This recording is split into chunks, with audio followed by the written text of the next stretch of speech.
Bannon steps down from Breitbart. Stephen Bannon stepped down as chairman of Breitbart News on Tuesday, marking a stunning fall for the once high-flying populist agitator and former White House chief strategist who helped turn Breitbart into a right-wing juggernaut. Bannon has been forced out of Breitbart a week after the publication of author Michael Wolff's book, Fire and Fury, in which Bannon is quoted making disparaging remarks about President Trump's family. Bannon is widely believed to be the primary source for the book, which has become a massive political headache for the White House. In the aftermath of Bannon's comments, Trump dramatically rebuked his former chief strategist. The president has since taken to calling Bannon Sloppy Steve, while the White House has sought to diminish the impact Bannon had on the campaign and as Trump's chief strategist.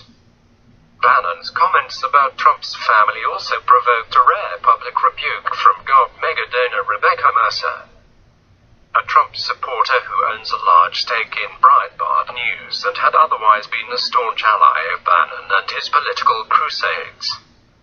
Steve is a valued part of our legacy, and we will always be grateful for his contributions and what he has helped us to accomplish, Breitbart CEO Larry Solov said in a statement posted on Breitbart's website.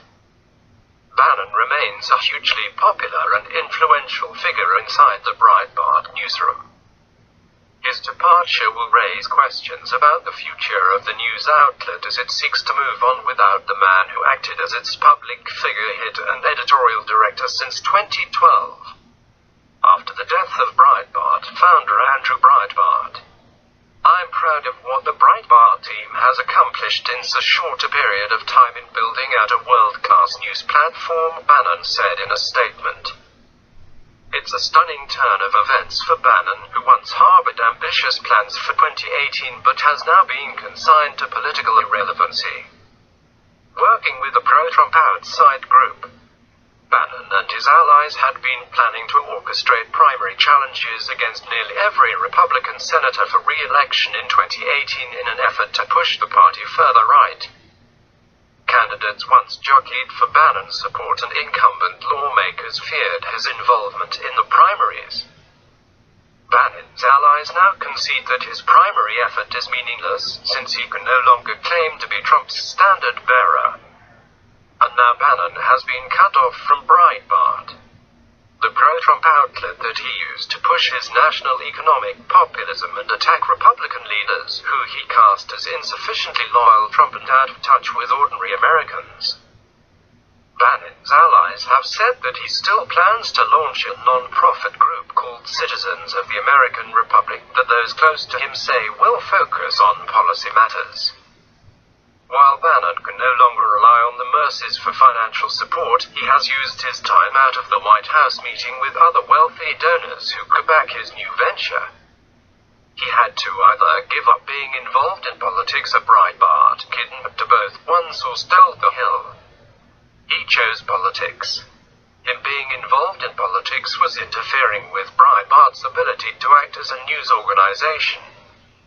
Indeed, Bannon's problems began before the release of the Wolff excerpts. Bannon went all in for embattled GOP Senate candidate Roy Moore at first in the primary and then in the general election. Bannon and his allies were flying high after Moore defeated incumbent Sen. Luther Strange in the primary in what was viewed at the time as a massive victory over Senate Majority Leader Mitch McConnell and his allies. Trump had also endorsed Strange. Bannon stuck with Moore even after the candidate was accused ahead of the general election of molesting a young girl decades ago. He dispatched Breitbart reporters to Alabama to defend the candidate and to dig up dirt on Moore's accusers, infuriating many Washington Republicans who worried the efforts would tarnish the party as a whole. Moore was defeated by Democrat Doug Jones in a race that had been expected to be an easy win for Republicans before the Moore allegations emerged. That loss cost Bannon substantial influence. His many enemies within the GOP came out of the woodwork to demand the party cut ties with him. On Tuesday, many of them celebrated Bannon's demise.